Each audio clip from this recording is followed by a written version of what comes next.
Tisha James is hitting back at former President Trump's defense of his company's financial records. Trump put out a long statement on Tuesday claiming his longtime accounting firm cut ties with him following, quote, intimidation tactics by James and by the Manhattan District Attorney.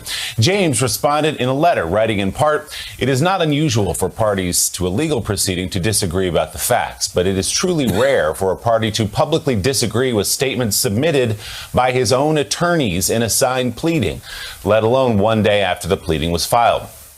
Later this morning, lawyers for Trump will appear before a judge as part of an ongoing fight to avoid a subpoena for his testimony in the civil investigation into the Trump family business dealings. Also in that statement from Donald Trump, in response to the allegations that he inflated his wealth, the former president inflated his wealth, claiming, quote, "We have a great company with fantastic assets that are unique, extremely valuable, and in many cases, far more valuable than what was listed in our financial statements." So there you have it, Joe, another confession from Donald Trump. Another confession. As Heilman said years ago, everything Donald Trump says is either projection or confession. Mark, he just... I think this guy's a little slow on the take on this one. He doesn't get it. He's been exaggerating his entire life, as the lead New York Times story says this morning, that's just what he's been doing. He started by claiming that he was worth $8 billion in his presidential campaign, and then he sent out a tweet in all caps, "I'm worth over $10 billion," and it was $5.7 billion. And so usually it's been investors and the teeming masses that are thrown off by these false claims. But now he's got a lot of investigations that are ongoing, and he still doesn't get the fact that this could land him in really hot legal water. Yeah, I mean, the problem is that he's been doing this, engaging this braggadociousness since the 1980s. And so he's rarely paid a price for it. Even when he went bankrupt, he came back. Then he went on to become president, of course, while lying and bragging. And so he's really, he's never paid a price for all of this. I think we still don't really know yet, and won't know for some time, whether he actually will be held accountable legally. But I do think that if you are his lawyer or his accountant, well, we know his accountants don't want to be his accountant anymore. But I mean, can you imagine what a nightmare this would have to be? I mean, I think this is a pathological need, obviously, to appear bigger than he is, to appear wealthier than he may be, and to have more assets than he may have. But I think this is not going to serve him well in the New York justice system. This is not, he's not just, trying to curry favor with his supporters here. We know he's eyeing a run for the presidency again. This is not going to help him in his legal peril that he's in. And I also have to wonder if you are, again, somebody who maybe worked behind the scenes on his behalf. This is not exactly encouraging behavior. I mean, he's essentially daring people to come after him. So he's not sorry, he's not repentant. And I think we'll see what happens, as this case plays out. But he's in a lot of legal trouble. This isn't going to help. I mean, they tell you, even in criminal court, back in the day when I was a young cub reporter, judges will tell you, please don't talk about these cases. They don't want you to, actually make things worse for yourself. And that's what Trump is doing here. He's not running for election. I think he may have forgotten himself.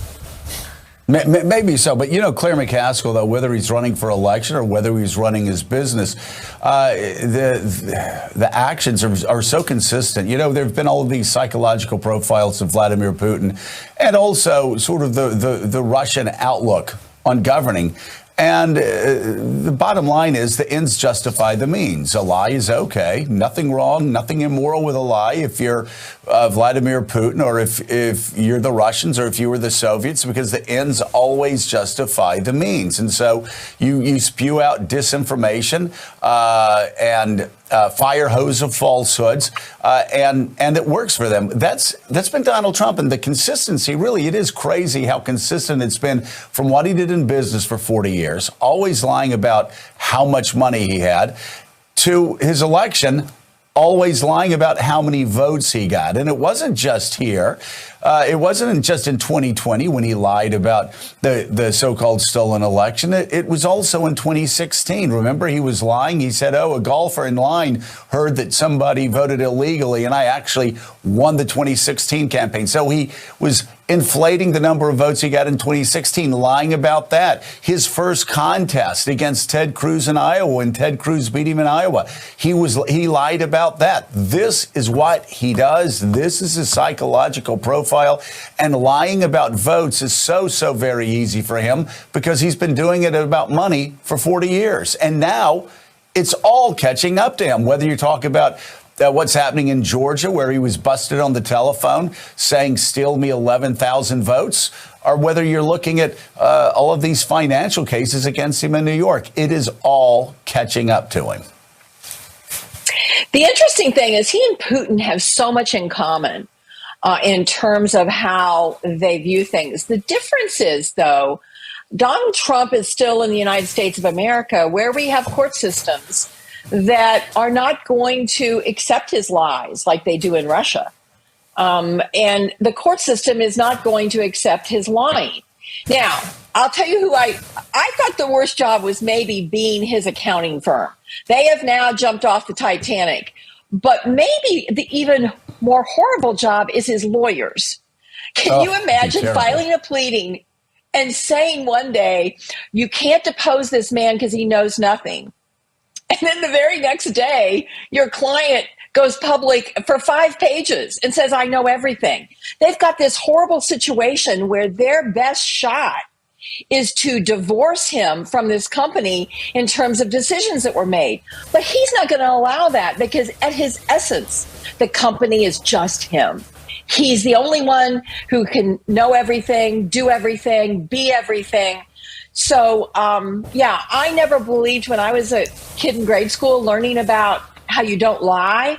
And as a young candidate saying the worst sin you could possibly do running for office was to lie, that we would get to the point where a third of the country and most of the United States Senate that have an R behind their name are worshiping a liar.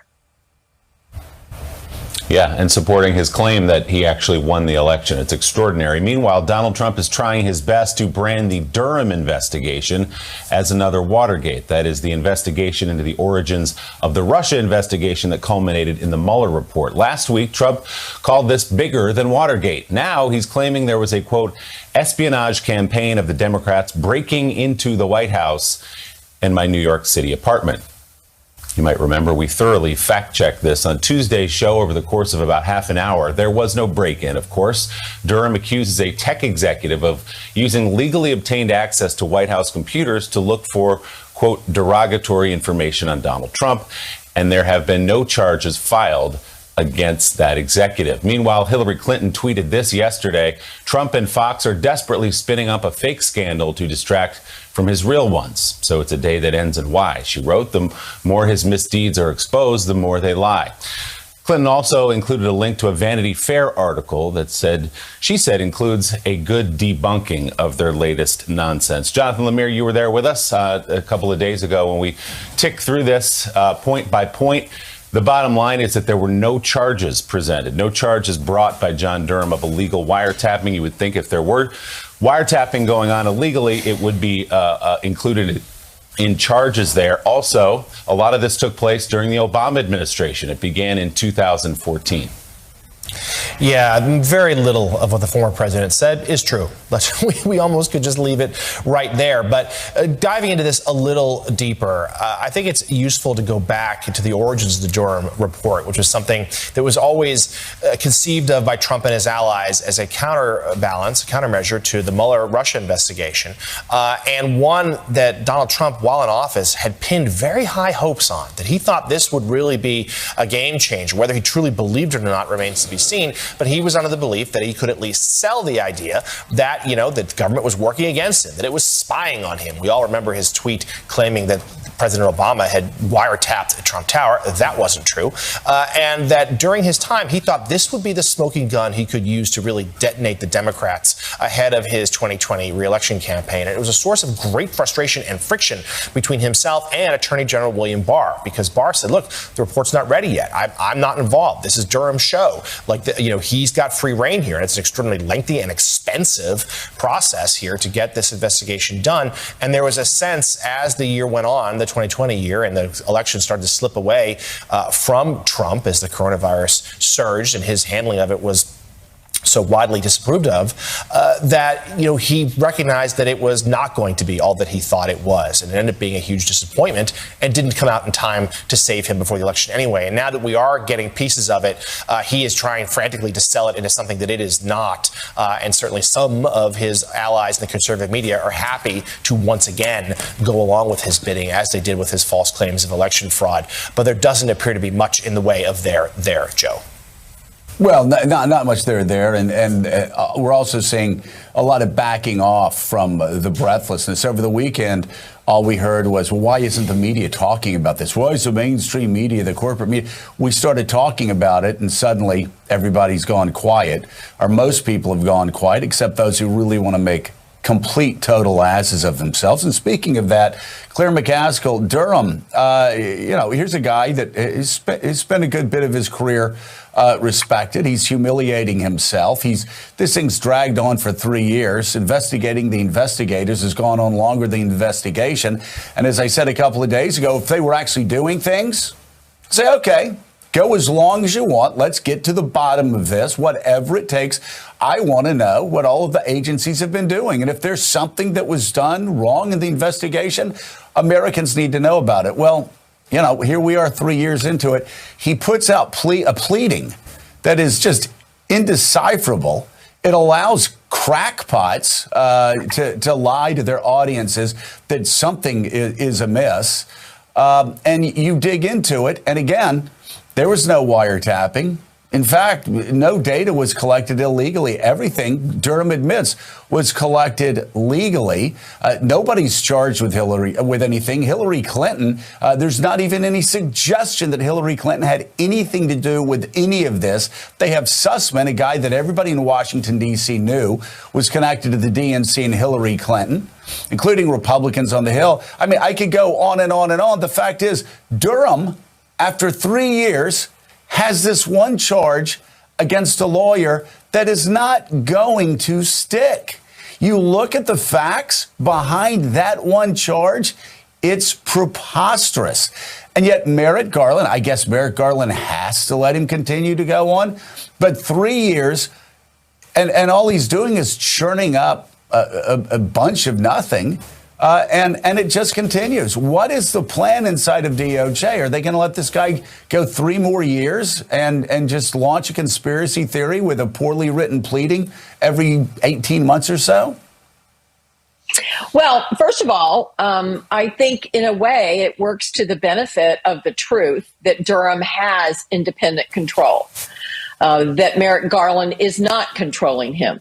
Because if there was all kinds of bad actors trying to hurt the guy in Mar-a-Lago, then bring on the grand jury and the indictments. But there's nothing other than saying a lawyer didn't tell us that his firm had done some work and that he was billing Hillary Clinton for some of his time. That's it. That's it. And the notion that somehow this guy, he kind of did a pleading where he twisted the facts like a pretzel to throw a bone to the right wing. And of course, they've taken this little bitty bone and they've tried to make it into a side of beef. And it's not, and they're not going to be able to make it a side of beef. And so in a way, it's almost better to have him out there by himself with independent ability to bring it. Because if, in fact, Merrick Garland shut it down, it would forever be, oh, look what happened. He was on the verge of finding that Hillary Clinton had, was in the Trump Tower looking under Trump's bed. But if, in fact, this keeps going the way it's going, he's going to twist in the wind and eventually die and go away. And there will be no there, as you said. So I don't think it's so bad to let him keep going. I think this was an utter fail. The people who believe what they're saying on that one cable news channel, they're going to believe it if they say Donald Trump lost 150 pounds and is trying out for the gymnastic team. There's a visual for you. Donald. A follow-up to another story we reported on yesterday. Parents in San Francisco overwhelmingly recalling 3 school board members. NBC News correspondent Jake Ward has more on the reasons why they did that and what comes next. Students in San Francisco arriving the morning after a historic vote. 3 school board commissioners ousted in a once-in-a-generation city recall. The city sued the board last year over the lack of a clear reopening plan following pandemic closures. And parents say their frustration grew when the board chose to focus on renaming a third of the city's schools, including this one. But the flashpoint for many was when the board decided to change the admissions process at the city's most prestigious high school, from a merit-based system to a lottery-based system. The majority of students here are Asian American, and that seems to have drawn in many first-time voters. We signed up 560 new voters, Chinese American, Asian American voters, in the last 6 weeks. My body, my choice. My body, my choice. Across the country, schools have become a political battleground. Last fall, Glenn Youngkin rode concerns over critical race theory to the Virginia governor's mansion. It is my distinct privilege and honor. He signed a bill outlawing school mask mandates. In San Francisco, opponents of the recall say it's the commissioner's fight for social justice that got them in trouble. I think that these 3 have been pushing a change to make San Francisco unified, a better, more equitable place, which is uncomfortable, right? In the end, more than 72% of the vote went against the commissioners. When selecting new school board members, we're going to be asking a lot of very hard questions. Organizers here say the message to whoever the mayor appoints next is clear. Pay attention to education first and only. No politics. The two seem more entwined than ever. That's Jake Ward reporting for us there from San Francisco. Joe, if you talk to parents around San Francisco, this actually wasn't that complicated, this landslide vote of 70 to 75% to recall those 3 members. It was that their kids were sitting at home, remote learning, battling all the challenges that have come with that, as we know, over the last 2 years in terms of mental health and everything else. While their school was closed, they were watching other school districts open, they were watching private schools open, and they watched their school board debating 44 different school name changes instead of fighting to open the doors to the school.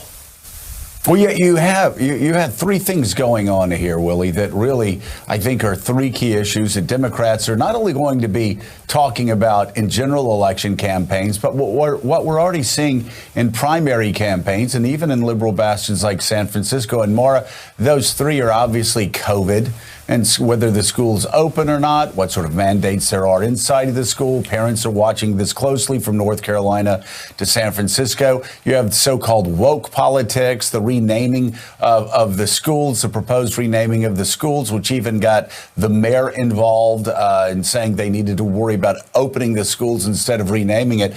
And then the third has to do with affirmative action, but sort of affirmative action with a twist. And we're seeing this all over the country, too, with Asian Americans now starting to feel like they're being punished because they're Asian Americans, and they're not being allowed into schools based on merit just because of overrepresentation.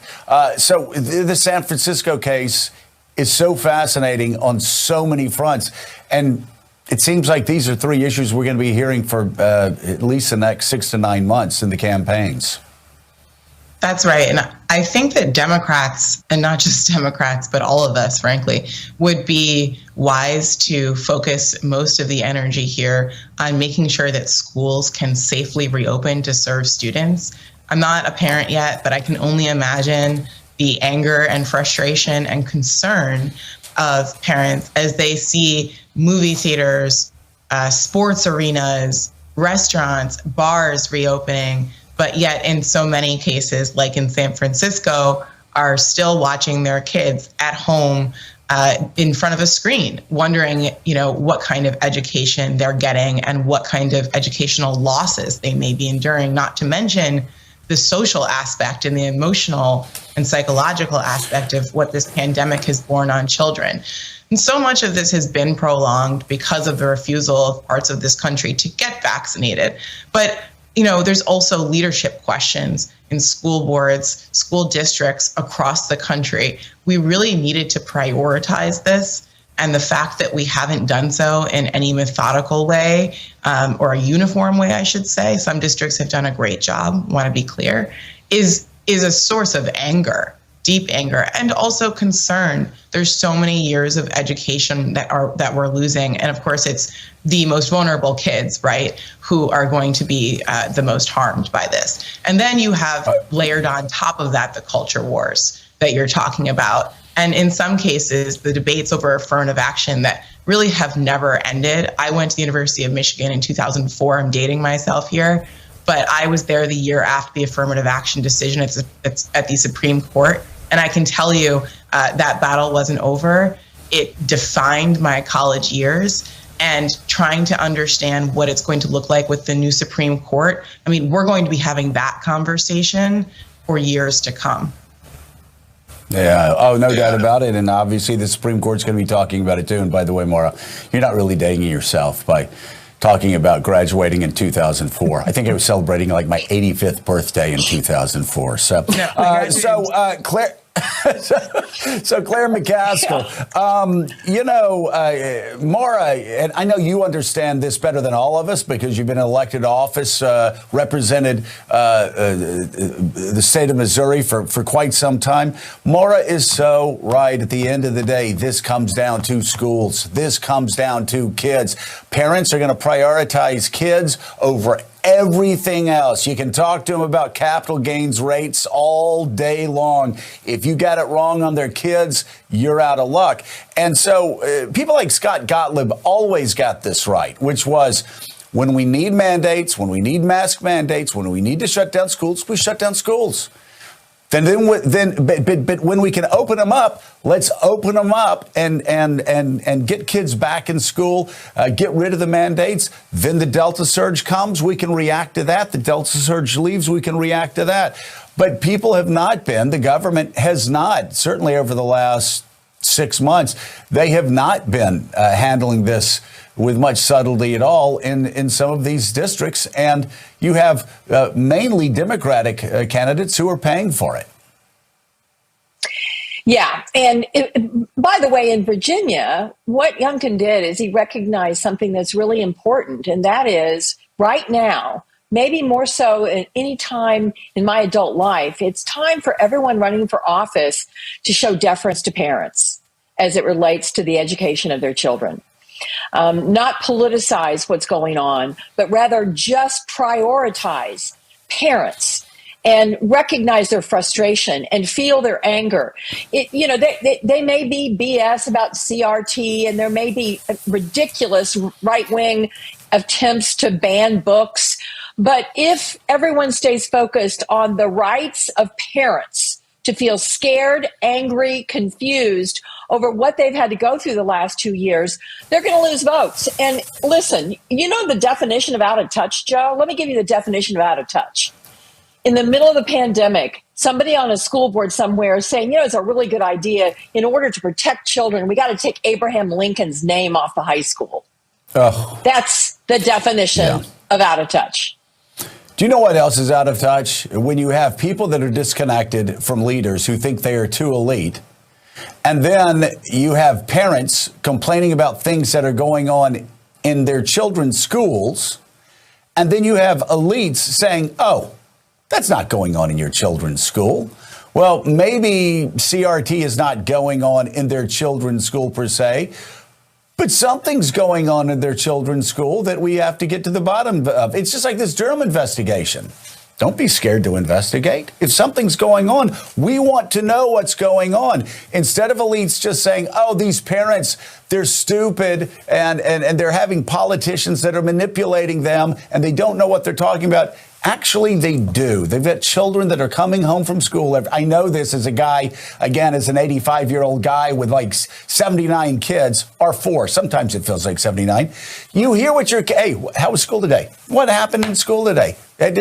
You stay connected. Those parents know what's happening to their kids every day in school. They don't need politicians who are running for governor or president telling them they don't know what they're talking about, Claire. And that's a real disconnect and a real warning. If a parent tells you something's going on inside the school, yes, there are bad faith actors out there.